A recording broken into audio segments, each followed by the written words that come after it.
மத்திய அரசின் பிரதம மந்திரி ஸ்ரீ பள்ளிகளை ஏற்க முடிவு செய்தது தொடர்பாக அமைச்சர் தற்பொழுது விளக்கம் அளித்திருக்கிறார். இதுகுறித்தான கூடுதல் விவரங்களுடன் எமது செய்தியாளர் மணிகண்டன் இணைப்பில் இருக்கிறார். வணக்கம் மணிகண்டன், இது குறித்தான முழு விவரங்களையும் பகிர்ந்துக்கோங்க.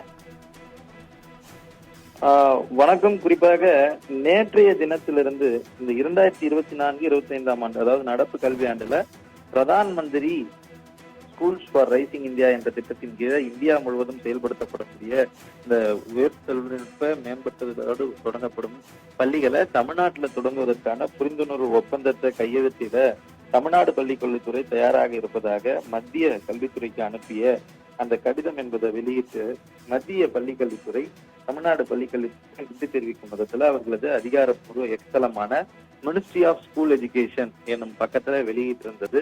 அதனைத் தொடர்ந்து சிறிது நேரத்திற்கு முன்பாக தமிழ்நாடு பாரதிய ஜனதா கட்சியின் தலைவர் கூட இது மத்திய கல்விக் கொள்கை 2022 கல்விக் கொள்கையில் வரையறுக்கப்பட்டுள்ள விதமாக காலை உணவு திட்டம் உள்ளிட்ட பல்வேறு திட்டங்களை தொடர்ந்து தமிழ்நாடு அரசு செயல்படுத்தி வருகிறது. அதன் ஒரு பகுதியாக தேசிய கல்விக் கொள்கையின் அடிப்படையில் அமர்ந்திருக்கக்கூடிய PM ஸ்ரீ பள்ளிகளை தமிழகத்தில் தொடங்க முடிவெடுத்துள்ளது மகிழ்ச்சி அளிக்கிறது எனவும், நமது மாணவர்கள் நலனுக்கு தமிழக அரசு அனைத்து பள்ளிகளிலும் இதனை நடைமுறைப்படுத்த முன்வர வேண்டும் எனவும் தமிழ்நாடு பாரதிய ஜனதா கட்சியின் தலைவர் அண்ணாமலை அவரது அறிக்கையின் மூலமாக தெரிவித்திருந்தார். இந்த நிலையில ஒருபோதும் தேசிய கல்விக் கொள்கையை தமிழ்நாட்டில் அமல்படுத்துவதற்கு தமிழ்நாடு அரசு தயாராக இல்லை, அதனை அமல்படுத்த மாட்டோம் என்பதை தமிழ்நாடு அரசின் சார்பில் அதிகாரப்பூர்வமாக பள்ளிக்கல்வித்துறையின் அமைச்சர் அன்பில் மகேஷ் பொய்யாமொழி தற்போது தெரிவித்திருக்கிறார்.